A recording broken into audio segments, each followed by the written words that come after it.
নমস্কার, শুভ সন্ধ্যা সবাইকে। আজকে 1 ডিসেম্বর, বিশ্ব এইডস দিবস,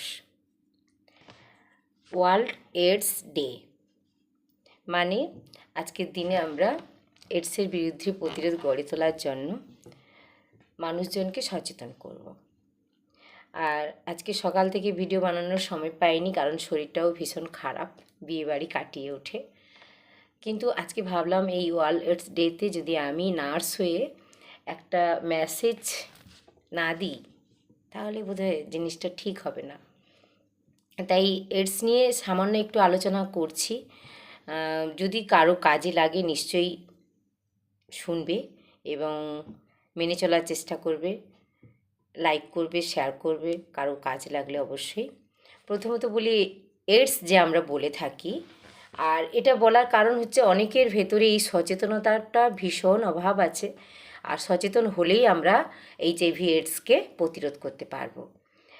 1 নম্বর কারণ হচ্ছে এইডস যে আমরা কথাটা বলি সেটা আসলে একটা ডিজিজ, অসুখটার নাম এইডস, অ্যাকোয়ার ইমিউনো ডেফিসিয়েন্সি সিনড্রোমস। আর এই অসুখটা তৈরি করে যে জীবাণু, সেটা হচ্ছে এইচআইভি জীবাণু, যার ফুল ফর্ম হচ্ছে হিউম্যান ইমিউনো ভাইরাস।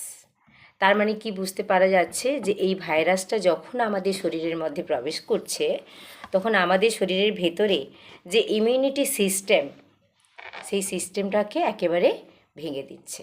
আর যখনই ভেঙে দিচ্ছে তখন আমার শরীরের ভেতরে যত রকমের অসুখ থাকে সব অসুখ মাথাচাড়া দিয়ে ওঠে। মানে পুরো রোগ প্রতিরোধ ব্যবস্থাটাকে একদম খারাপ করে দেয়। আর সেই অসুখগুলোর মধ্যে প্রথম সাইন সিমটমস দেখা যায় weight loss, loose motion, uncontrol loose motion দীর্ঘদিন ধরে, এবং মুখে ঘা।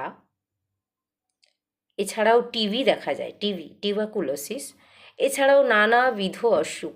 যখন তোমার ইমিউনিটি সিস্টেমটাই খারাপ হয়ে যাবে তখন কিন্তু অন্যান্য সমস্ত অসুখই তোমাকে আক্রমণ করবে।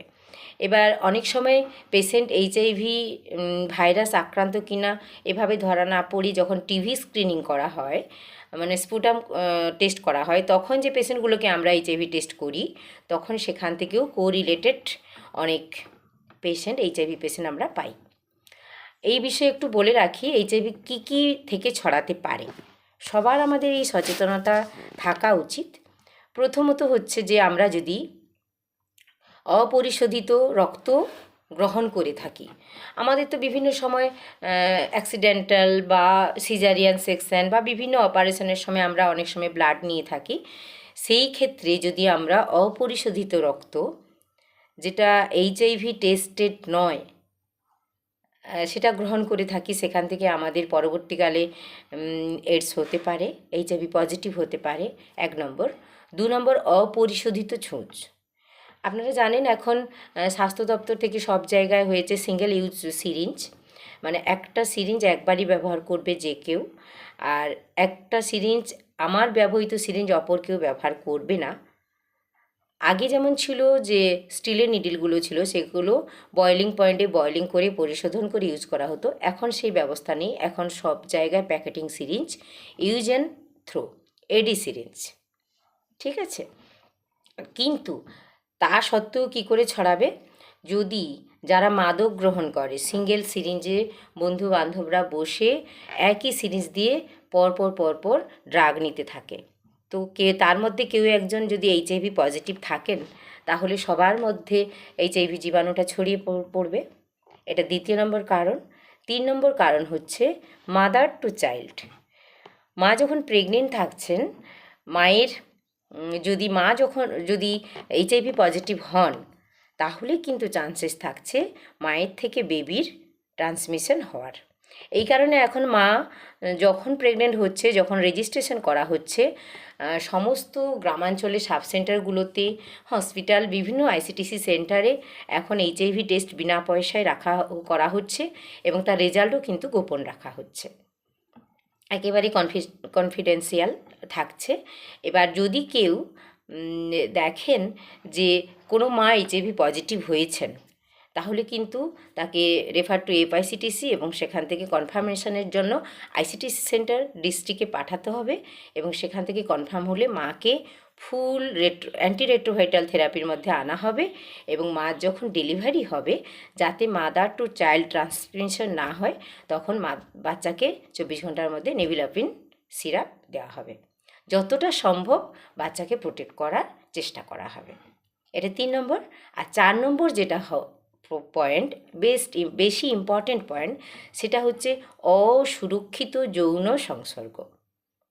মানে যদি আপনি এমন কারোর সঙ্গে যৌন সংসর্গ বা যৌন মিলন করে থাকেন যিনি কিনা এইচআইভি পজিটিভ এবং উইথাউট কোনো প্রোটেকশান আপনি যৌন মিলন করেছেন, তো সেখান থেকে আপনার হতে পারে, বা যিনি এইচআইভি পজিটিভ তিনি একাধিক মানুষের সঙ্গে যৌন মিলন করছেন, তো সেখান থেকে পরপর ছড়িয়ে যেতে পারে।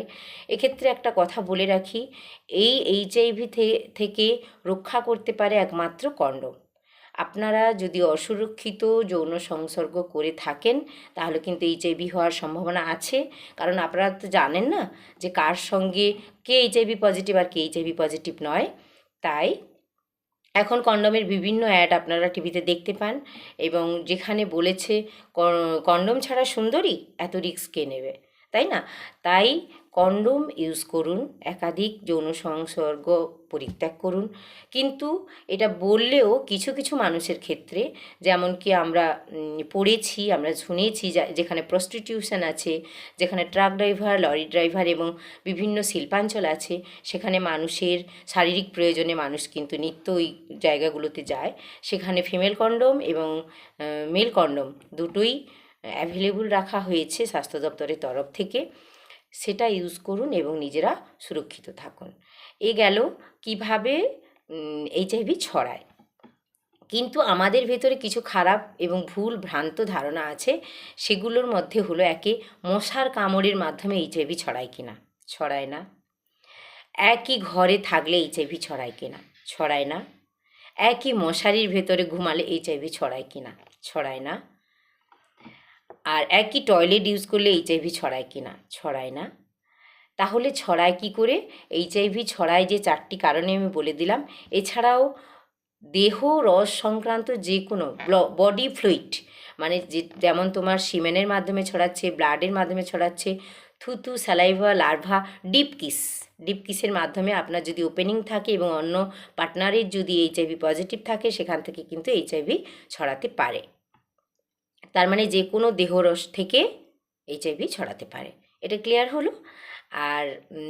আর যেটা বলার আছে যে এখন যে প্রজন্ম আসছে, আমাদের উচিত তাদেরকে এই বিষয়ে শিক্ষা দেওয়া, এবং যেহেতু তাদের হাতে মোবাইল ফোন এবং তারা বিভিন্নভাবে কম বয়সেই একটা জগৎ সম্বন্ধে জানছে, কিন্তু আমি দেখেছি এইচআইভি বা এইডস সম্বন্ধে তাদের সচেতনতা এতটা নেই।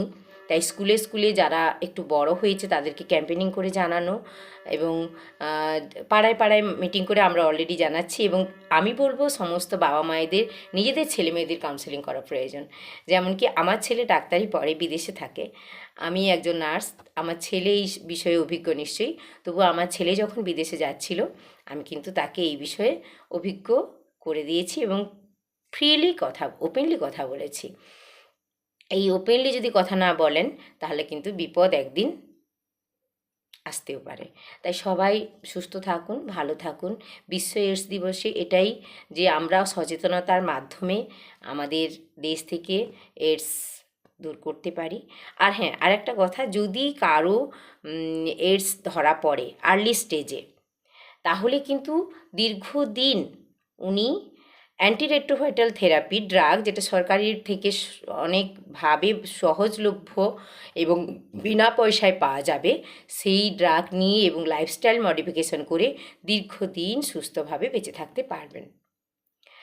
আর যদি না ধরা পড়ে তাহলে কিন্তু একদম এইডস আকারে যদি আমরা পাই, এইচআইভি পজিটিভ আকারে পেলে আমরা এইডস হওয়ার থেকে বাঁচাতে পারি অনেক ক্ষেত্রে, কিন্তু এইডস আকারে পেলে তাহলে কিন্তু পেশেন্ট মৃত্যুর দিকে দিনে দিনে এগিয়ে যাবে। আমি আমার লেভেল বেস্ট আপনাদের সঙ্গে আলোচনা করলাম। আশা করি আলোচনাটা কাজে লাগবে। আজকে বিশ্ব এইডস দিবস। আর আমার ভিডিওটা যারা দেখবেন, যদি ভালো লাগে বা যদি আরও কিছু জানার থাকে তাহলে নিশ্চয়ই কমেন্ট করে জানাবেন। আমি আপনাদের যথাসাধ্য উত্তর দেওয়ার চেষ্টা করব। নমস্কার, শুভ সন্ধ্যা। সবাই ভালো থাকবেন, সবাই সচেতন থাকবেন।